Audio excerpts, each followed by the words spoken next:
From AIT Studios in Abuja, Nigeria, this is the O&M Late Show with Obiora Ilo and Mamode Akuga. Hello, welcome to the O&M Late Show. I am Obiora Ilo. Well, I feel like dancing that old song, I Feel Good. My guy is here. Okay. So nice to be back and welcome to the O&M show. Obiora, well, I missed the show, I missed you, I missed everybody. I missed all the viewers out there, you know. But, so how did it go? Nice, nice. You had fun? But, you know, yeah, but... A lot of work too. Yeah, a lot of work. It was, I must tell you, very punishing schedule. So, you know, I've had to visit about 6 different cities, all in about 8 days. It's very tight. And put together, I have spent close to about 112 hours in the air in the last 8 days. That's a lot. 112 hours in the air. It's a lot, I'm telling you. So, well, very punishing schedule, but I'm happy to be back.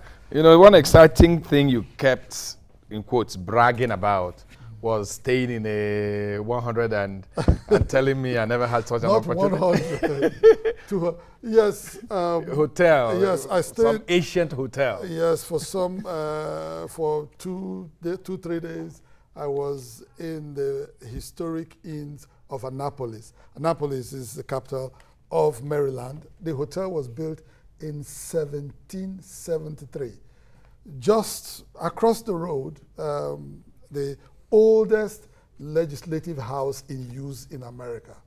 The same house where George Washington resigned his commission as Commander-in-Chief of the U.S. Army. A very important event which signified that civilians had authority over the military. Very historic place, a lot of education. I know if I leave you, we may never get to business today. Anyway, Mamode, welcome. What's been happening in Nigeria? I mean, I should ask. So much politics. I'm just flying I think the biggest issue in Nigeria today is the coming together of the governors. And I was wondering why they had to come together when they were just about 4, 5, 6, 10 days away. They had all the opportunity to come together, mend fences and move on. Yeah. But I think that's a great one. You know, the governors are back. No, but you know, yeah, they are back. For me, completely different feelings about, you know, the governors forum. First, it has never really served any public good. I mean, the governors forum. Maybe not everyone will agree with you, though. No, I think majority of the people will agree. I mean, in the last how many years that they've been in existence, what has been the real objectives of the governors forum? And incidentally, that's one of the issues we are looking at today on the program. So we have to be able to state very clearly if the governors forum, not a constitutional body, just a pressure group to pressure the federal government on how allocations. I mean, the issue of sovereign wealth fund and all that. Those are the main issues that the governors forum has trashed out, and all the time to protect their interests. They're coming together now after the elections, after they had done so much damage to the country. You know, to the country. Yeah, so I'm not excited by their coming together,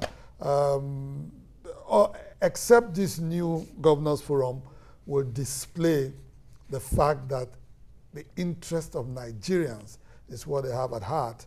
I remain skeptical. Well, today, when they met,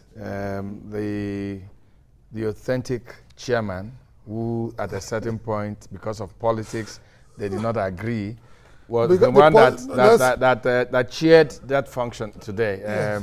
Rotimi Amechi. The politics of 1916. Yes. Why do you say that? Well, that's what it is. Governor Amechi scored 19 votes. Governor Jonathan scored 16 votes. Oh, I see. And I see. 16 appears to be more, if you like, after they lost, President Jonathan directed Jonah Jang to go ahead and form his own you know, well, faction? you were asking me what was happening while we were away. You know, for a long time, there was this confusion. You asked that question about 2 weeks ago, I remember, or 3 weeks ago. Yes. Who was going to swear in the new governor, the governor-elect of Rivers State, Nyesom Wike? Well, that puzzle has been solved. The AGF has directed the Chief Judge of Bayelsa State, and I think why he did that is because he's free on that day. Bayelsa, the elections. To go and swear in Nyesom Wike. And in the papers today, Wike is accusing Amechi of making efforts to scuttle his governor, his swearing in. He said he went to procure a judgment or whatever from Owerri, in Imo State and all that. Absolutely unnecessary, if you ask me. INEC has declared the man winner of the elections.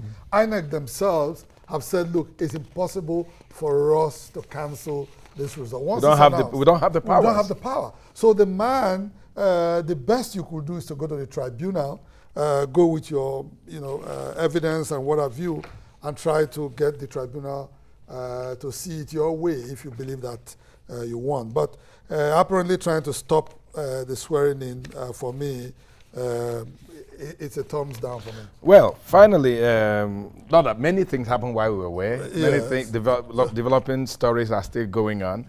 But another sad event is the disagreement between the Minister of Finance and one of the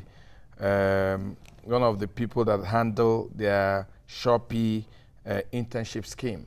The company is being accused of diverting the sum of 3 billion. You know, billions don't matter in Nigeria anymore. I don't know. I think the company's name is GIS. I don't know. They've been blacklisted by the Ministry of Finance. And this was one program that President Jonathan put so much money and attention. So proud of too. So why would anybody be so laid back and allow one company or whatever, swindle the country of 3 billion? I think that we need to get to that point now in Nigeria where it has to become impossible for anybody to swindle the entire country and just disappear with monies belonging to the federal government of Nigeria. Those monies must be accounted for, and people who try to divert those monies be brought to book. But Obiora, money, the Nigerian economy, for a lot of people, they believe that it should be, something that will take utmost priority for the newly elected president of Nigeria, Buhari, to try to rework the economy. Because a lot of people believe that if you rework the economy and you get it right, Nigeria will just take off. And Mahmoud, that's why today we have a lot of eggheads in our studio, professors with competence in economics, to look at setting an agenda, an economic agenda for the new administration. Yes. And on our lineup tonight, we have Professor Ken Ife. Professor Ken Ife is the lead consultant, ECOWAS Commission. We also have Professor Ben AKANEGBU, a professor of economics at the Nigerian Turkish Nile University in Abuja. Professor Ben AKANEGBU was also a World Bank economist some years back and has taken part in a lot of economic activities. When I talk about economic activities, setting an agenda for a whole lot of other countries across the world. He's also here in our studio. I don't know whether our cameras have him. Yeah, okay. We're also expecting Dr. CHUKWUEMEKA Eke yes, of the Department of Economics, University of Abuja. Well, we also will be talking about the Nigerian Governors Forum, and the Director General will be joining us by phone in the course of this program tonight. All right. So, quite a package. Don't go anywhere. Stay tuned. We'll be right back after this timeout.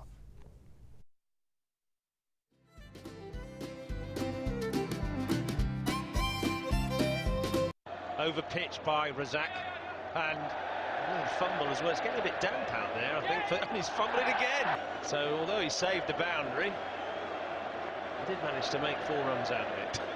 The crowd loved it. I bet the bowler didn't.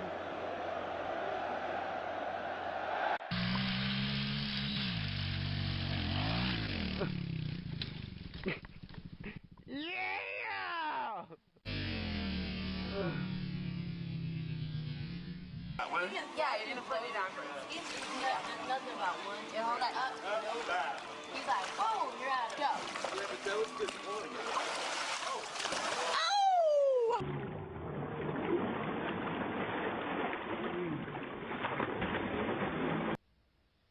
coming home now.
Yes, you're still watching the O&M show. And time to get down to brass tacks.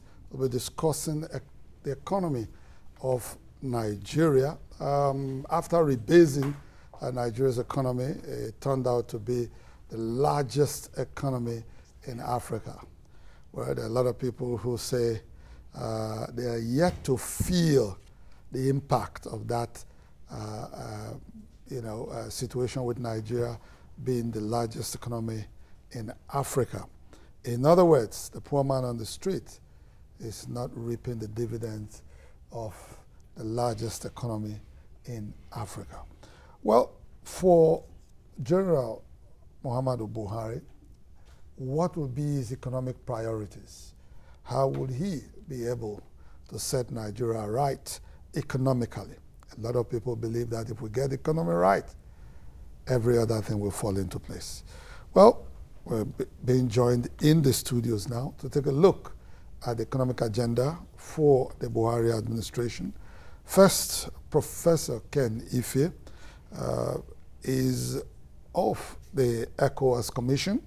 They're joining us in the studios now. We also have joining us Professor Ben AKANEGBU, who is a professor of economics, and Dr. CHUKWUEMEKA, AK, also of the Department of Economics, University of Abuja. Gentlemen, join us in the studios. Thank you. Prof, you're welcome. Please. Thank you for inviting me. Sit down. Yeah. Doc, please. Hello. Please sit down. Thank you. Hello. Welcome. Thank you. Well, I don't, maybe I should start by asking, why do they call people in your business eggheads? I don't know why. Because when we were looking for people to talk about, our team kept saying we have to look for the eggheads.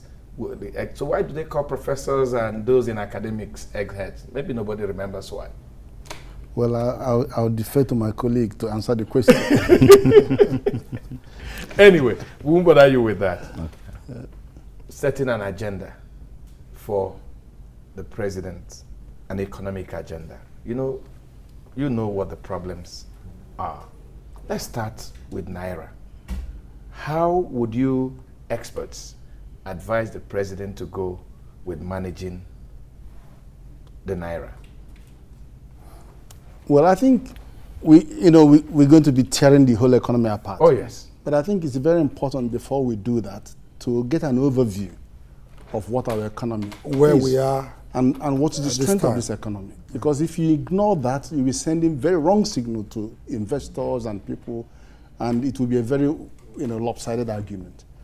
Now, Nigeria still remains the biggest economy in Africa, not just because of our population, but because of our GDP, and it's still the third most fastest growing economy in the world after China and India, for economies that are over $500 billion GDP size and over 100 million people. And is the second most profitable place to do business. That's UNCTAD 2012, that you have internal rate of return in excess of 35%. And irrespective of the problems we are having with oil and devaluation and all of that, it's still number one in the world, the most watched economy. That is the Wall Street Frontiers Index. So before we begin to unpack the challenges of the country, we still need to know that all these indices are still positive. And our future rating, all those, there are challenges, but we still, it's a destination, is an investor's destination. And even the diaspora, in the last 3 years, $22 billion, $21 billion, and last year, $23 billion. That came in. By far the highest in the Africa. So it's a totally different story what we could be doing with those. But the fact remains that this is the country to be in. Anyway, it's good you gave us that background. It's good you gave us that background. And then let's, hum it in. How would the president address one of the biggest challenges when you talk about diaspora and all that? The currency, the Naira. What would be your advice? Dr. Eke? Yes, the last time I was here, I know I mentioned that the Naira dynamics was more politically driven than market driven. You see, for now, I think he may not come in to begin to reverse the Naira dollar rate. He should concentrate on cost saving initiatives. He should concentrate on maximizing our revenue. He should really concentrate, as it were, on making our tax machinery efficient. Those are the priorities. Then you would see the effects. The rate actually is a symptom. There's a particular issue going underneath. A causative effect? Yes. So if he's going to face the Naira and does not look at these three things, they're like tripods that will further drive or take advantage of all this big picture that Prof just gave us. If it does not go there, we would still go back to this problem. Professor AKANEGBU, a lot of people have talked about the oil and the monolithic nature of Nigeria's economy, completely dependent on oil. Moving ahead with the way oil is, world market, very volatile. And quite a lot of countries who used to depend heavily on imported oil, for instance, like the US, which have stopped, buying oil from Nigeria for a while. They are now investing heavily in fracking, shale oil, yes. Even the UK has lifted. Yes. So Nigeria has in the whole of the Benue Trough. Yeah, but the implication of all this is that there will be less dependence on Nigerian oil. And that to a large extent will affect our foreign exchange earnings. For General Muhammadu Buhari, is it not time to really look beyond oil, if I may borrow From Delta State. Yeah, from Delta. Yeah, I think you're right. At this point, I think the best thing for him when he comes in is to look into diversification of the economy. I think he has to really look into that, to the non-oil sector. For example, the agricultural sector, the manufacturing sector, even the transport sector. He has to really think in terms of that before things can move on. We cannot only depend on oil. We know the situation going on right now. Even if we have to, then there are other ways we can do it better. But my point is that diversification is the thing right now for him to start thinking about diversifying the economy into other areas. Well, I think I have a view on Yes. First, let me address the currency situation. The thing is that we have a large influx of hot money, the portfolio investment. And for you to remain attractive with your bonds and all that, you still have to be seen to be defending the currency. And one thing that Nigeria has going for her is that we have a very, very stable macroeconomy. And that inspires a lot of confidence to foreign investors. If they put their money, and a lot of the money came from America during the quantitative easing. And then now that they were tapering, so have to go, but Europe has opened up, so we've got 3.2 trillion in Europe. So that is part of the thing that puts pressure on them to fight and defend the currency, so that you keep the currency. Otherwise, the monies will start going away. They'll start taking them away. And they also, the CBN governor says, we'll guarantee that there's going to be enough currency for genuine needs, to meet genuine needs, which means those who invested their money in hard currency will be entitled to take their proceeds away from the hard currency. That guarantee has to, but then you don't let the money crash so much that they will lose money. If they feel that the government is not going to defend, then they're going to lose confidence. But the issue is that we cannot defend Naira at all costs. That is not acceptable. You cannot burn all our reserves, as if that is... Defending the Naira. Yeah, they're defending the Naira. So somehow you have to have a wider corridor and then allow the market to determine the absolute value. So in the layman's language, how can that be done? It's actually being done, because you remember that at the onset of the attack, the CBN governor was very fidgeting until a lot of people started crying, and I was one of them that said, look, give this thing 2 weeks, let this market settle. And you can't blame him, because that was when the NINEC made the announcement postponing the election for 6 weeks. The market tumbled. It took a hit.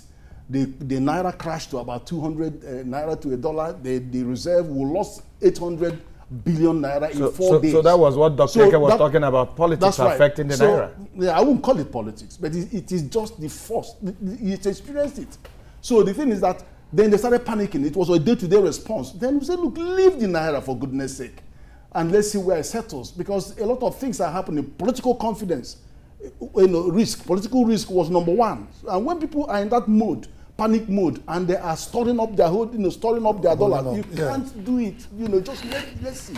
And the money settled around 200, as you can see, it settled quietly, and then came back in full force. All the whole indices recovered as soon as the president made that phone call congratulating the whole thing. It's now settled. The market settled. But let's come back to the question that you diversification. Yeah, diversification has been on the lips of every politician.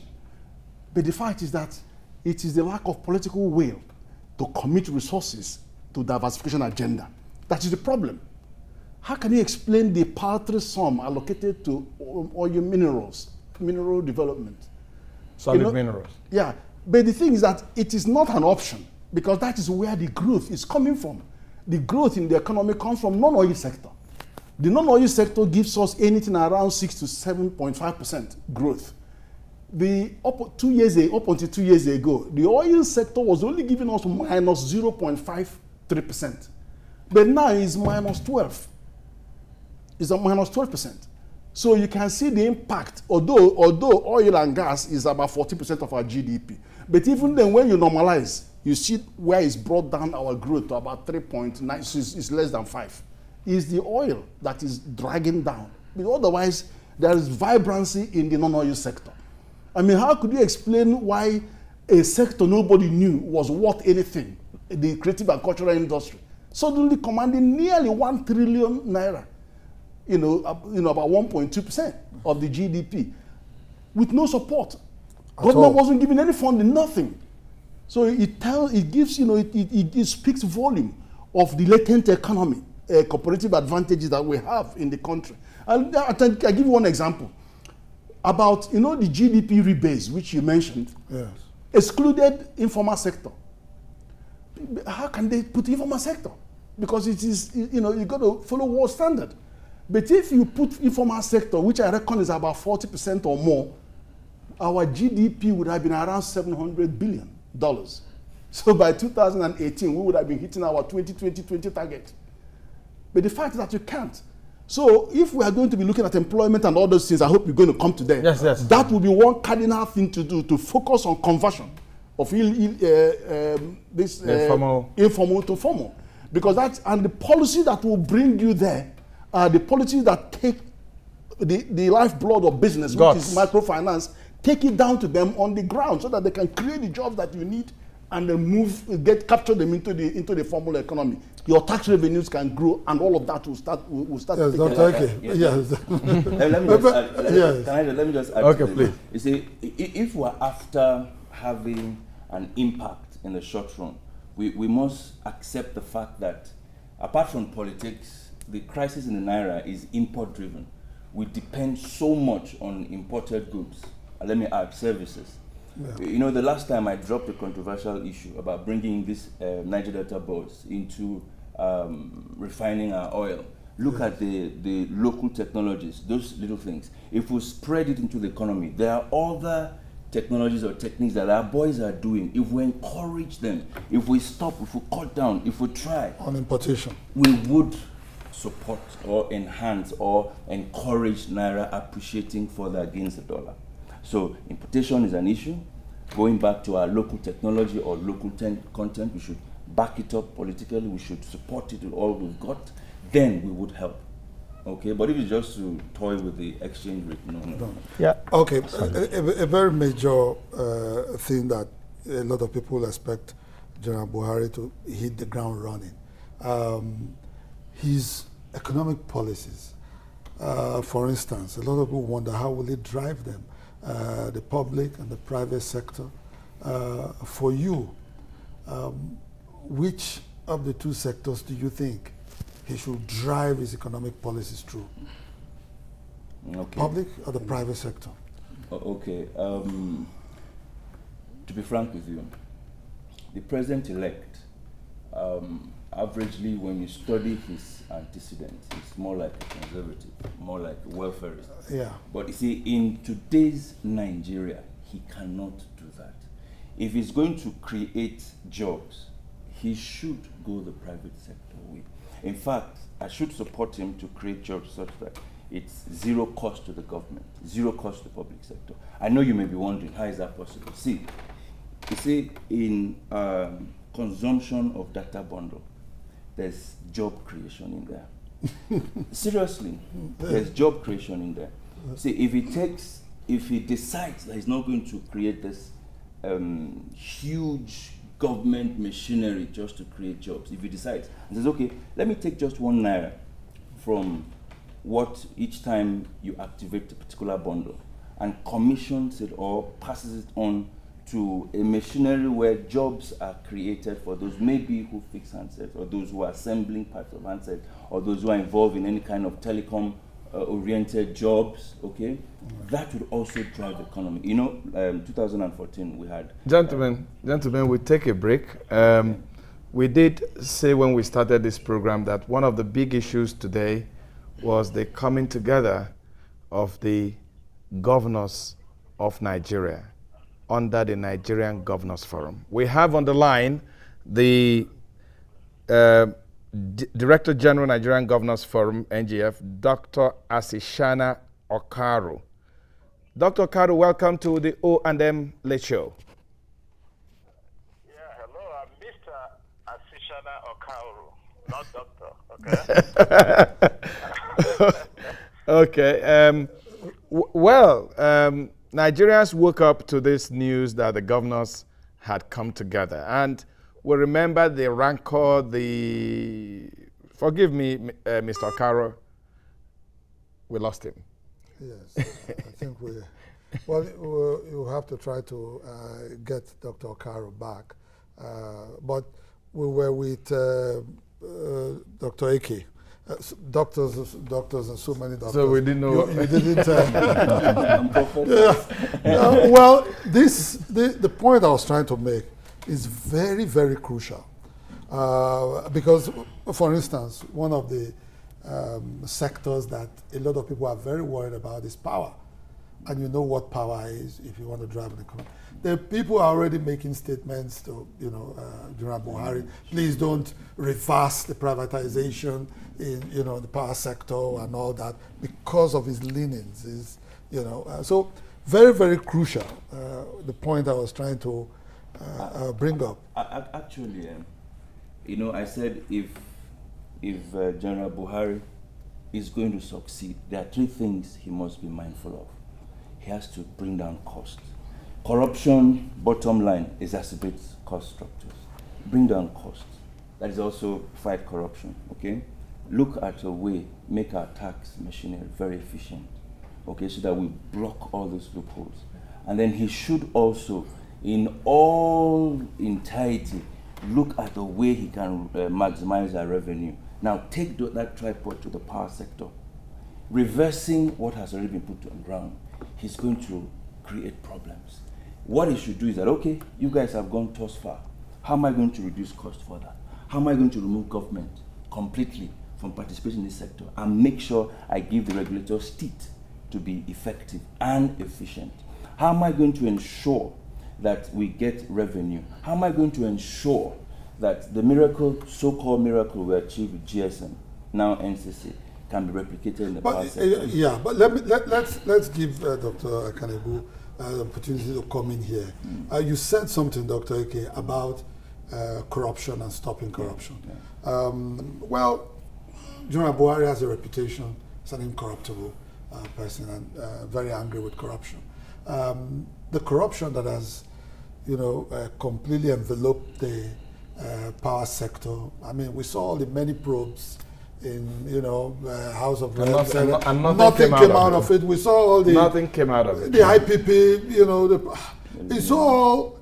There is still no power, with all the monies, the hundreds of billions invested in it. So, Dr. AKANEGBU, will you blame General Buhari if he says, look, enough with all that thing that stinks to high heavens with corruption? Yes, I don't think I will blame him, but to follow up with what he was saying, I think, first of all, if I'm in his shoes, I will try to do privatization instead of having any public ventures again.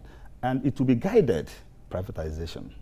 Government must follow up each step with policies to guide those privatizations. I know most people will think that is not the right way to go, but I believe at the end of the day, is the only way to go for Nigeria.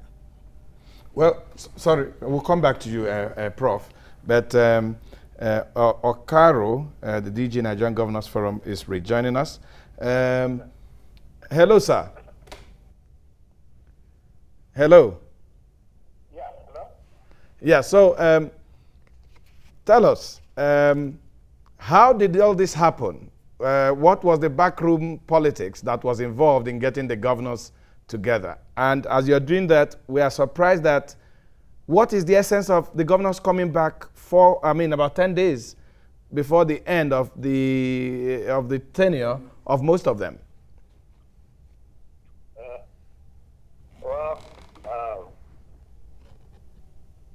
Backroom politics? Yeah. So we're listening. Yeah, hello, yeah. Can you hear me? I can hear you, Dr. Okaro. Yeah, no, I'm Mr. Okaro. Sorry, Mr. Okaro. We have so many doctors here tonight, so forgive me, our professors. All right. Well, that's interesting.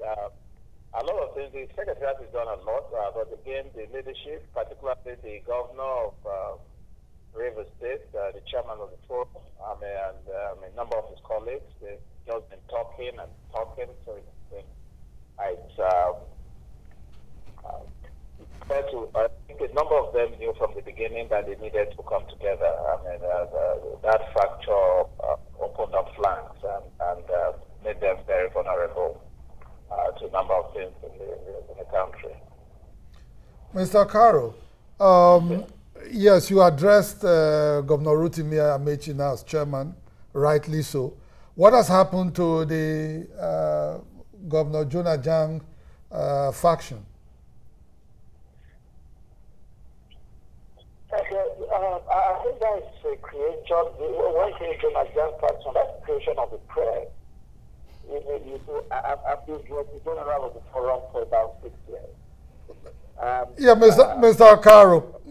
Caro, now would you tell Nigerians, in all honesty, that that was a creation of the press?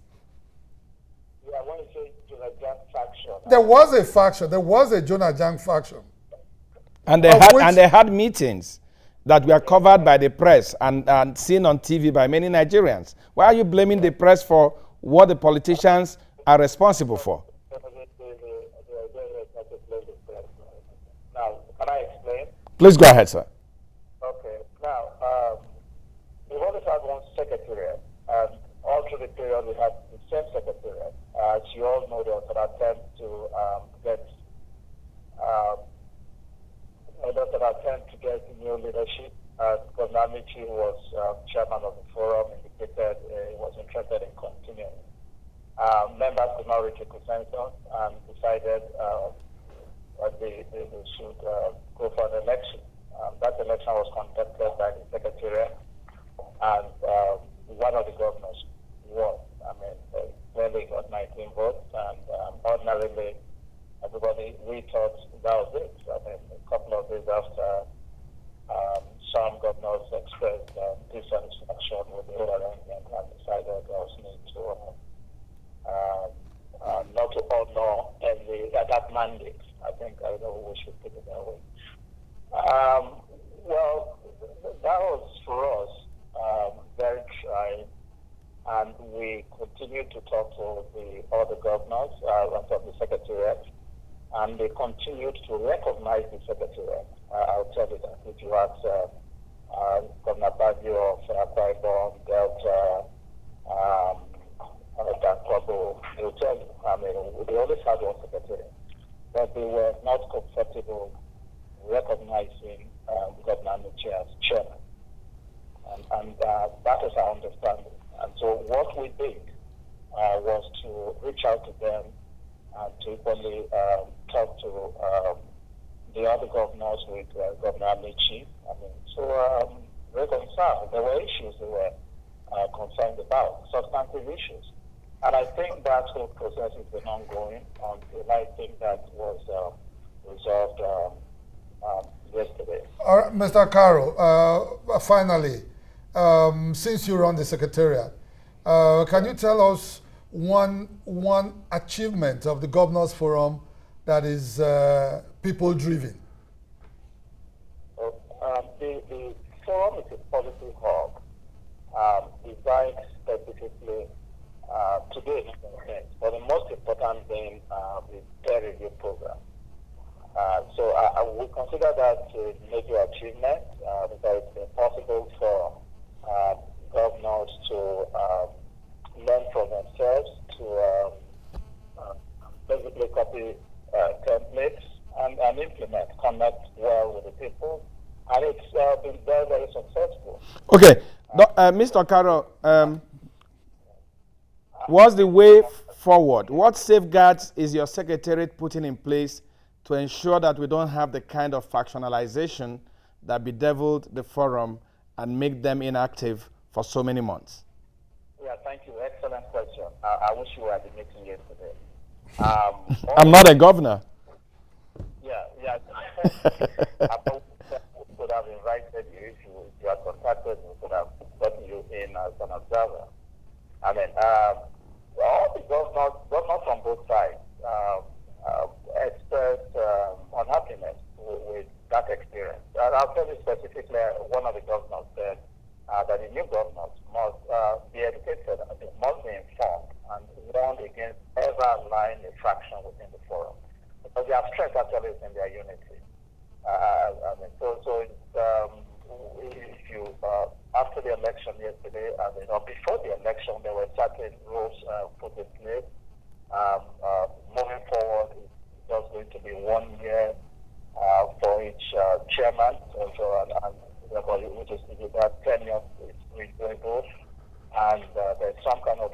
coordination arrangement right now.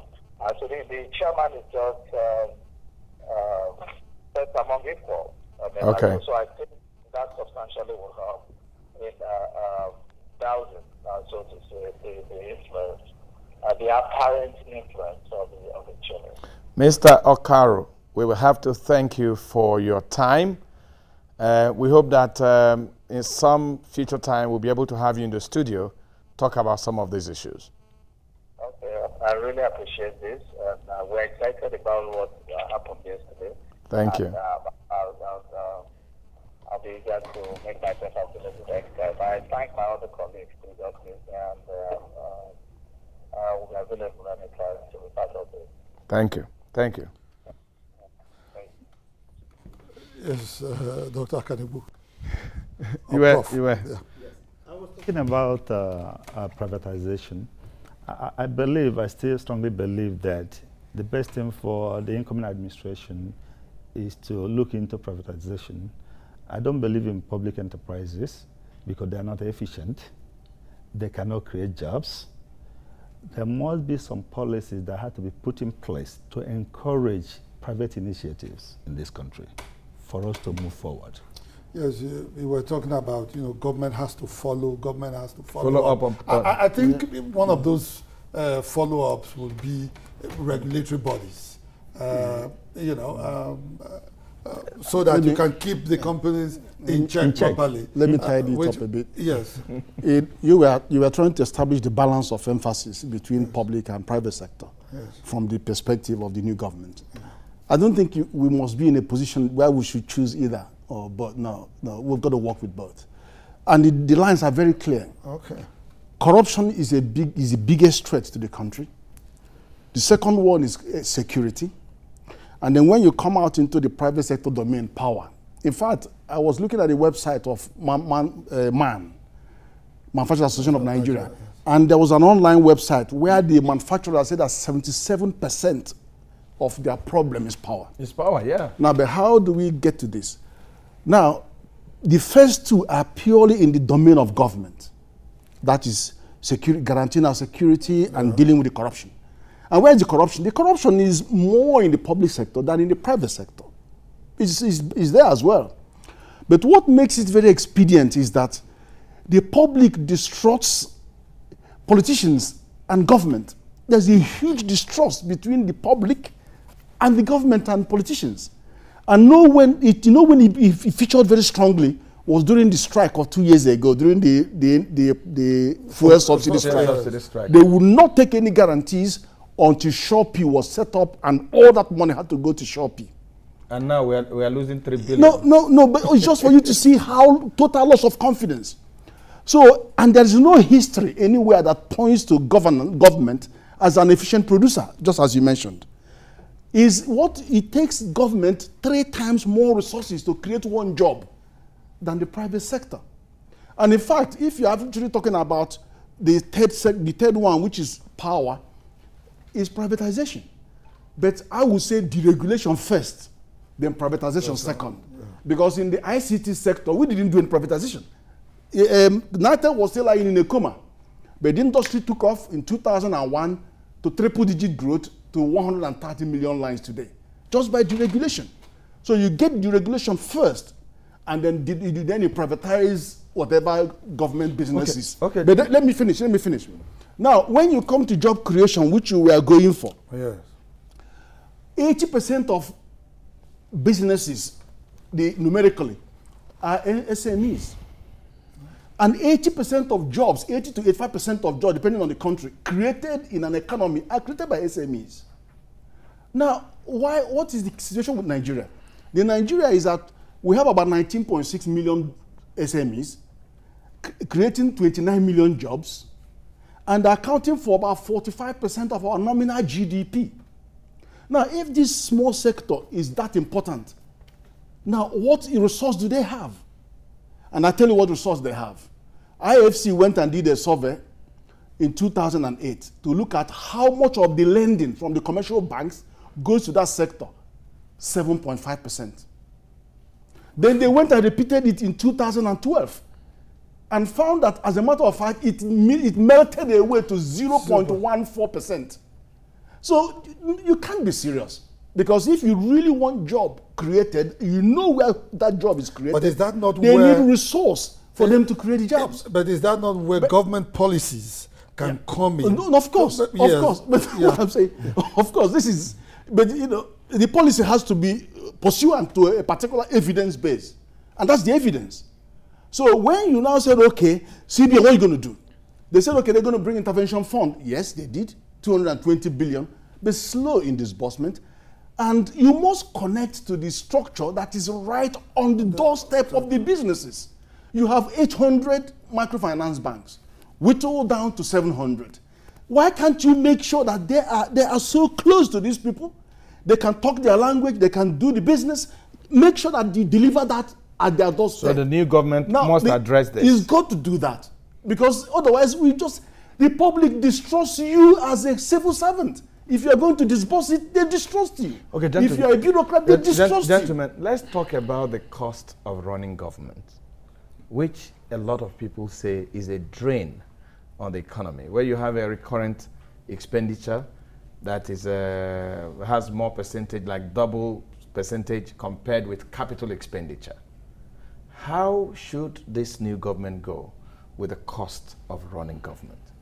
Okay, please just permit me, before I go into that very sensitive issue, because I have a solution, but it's quite sensitive.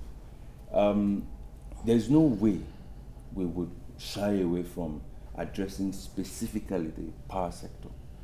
Power sector, corruption will be dealt with automatically when you leave it in private hands. If I know a lot of people are driving President-elect, PROF, set up commission, is going to drain our resources. It's going to set us by distractions. Yes. So for now, remove government presence in the power sector. Allow it in private hands. Privatization is either you privatize the machinery on ground or you bring in private hands. The telecom sector, sir, was privatized. They left the provision of those services in private hands. They sold the licenses to them. Now, to your question, see, we all agree that the cost of governance is unsustainable. It's high. We need to cut down what they take home, whether it's allowance or basic pay. I am not advocating mass sack. I am not advocating right-sizing, downsizing, upsizing. I'm just saying, yes, I'm just saying the top echelon should be prepared to make sacrifices. Exactly. I'm not talking about 5–10%. I'm talking about 50% max or 45% minimum. Let it go. Now wait, please. Let that money plus looted funds that will come back, let it not go into the treasury per se. Please wait. If you're going to recover 50% from all senators, reps, you know, special encourage them. And all that. Exactly. Please, let me settle with senators. They have constituencies. Don't just push the money into the big treasury. They have constituencies, they have projects in those constituencies. Let the money go directly in. Direct labor, not contractors. I know that the president-elect can deliver on that. Please. Then go to reps, the same thing. If we take it directly to projects, yes, it will work. But if you just say, okay, let's cut down the money, take it into public treasury, it will be okay, Dr. AKANEGBU, we're out of time, but I must ask you very, very quickly. We have procurement methodology. We're very crucial. Fuel subsidy, what should the president do? Very quickly. So on the issue of fuel subsidy, yeah, I totally... To take the cues away I'm sorry to say this, but I'm not in favor of fuel subsidy in Nigeria. Again, because we don't feel the effect of the subsidy. No, I felt it, but I'm saying there's no point government subsidizing. Okay, right now we're in a jam, and we're buying fuels for 10 liters for about 2,000. So I mean, people are feeling the pinch, but at the same time, we have to face the reality on ground that the economy has to be sustained by market forces. Market forces. It's as simple as that. Demand and supply forces. That is exactly what I believe in. I know, but at the same time, wait. At the same time, I believe that government has to find a way, find some policies to sustain the people. But the issue of fuel subsidy, I don't think is helping this country anymore. All right, I will have to tell you this. In one second. Yeah, it would be unfair. It would be unfair for the people to give such a huge mandate and then so expectant, and then suddenly you have riots in the street, and that wrecks the whole beautiful election that we have just Even done. if it's needed, yeah. even if the issue is this. The issue is this. You should call and renegotiate the contracts with the oil marketers, one, so that you can have a connection between pump price, landing costs, and the international oil price. Dr. Eke, fuel subsidy or no fuel subsidy? That's simple infrastructures. Okay, gentlemen. Thanks Prof, for coming. Yes, thank you so much. This for you. Okay. Okay. Okay. Thanks a lot. Okay. You didn't print O and okay. That's for you. That's number 2. At least we got Thank you, something gentlemen. Thank you. Thank you. All right. Thank you so much. Well, all right, we'll be all right. Well, From AIT Studios, this is where we draw the curtain on the program for tonight. Thank you so much for watching. We'll be back on Friday at 11 p.m. I am Mahmoud Akuga. and in the coming weeks, we'll be setting an agenda for the president in agriculture and other sectors of the economy. Don't ever miss this opportunity. I am Obiora Ilu from Abuja, Nigeria. Thanks for watching.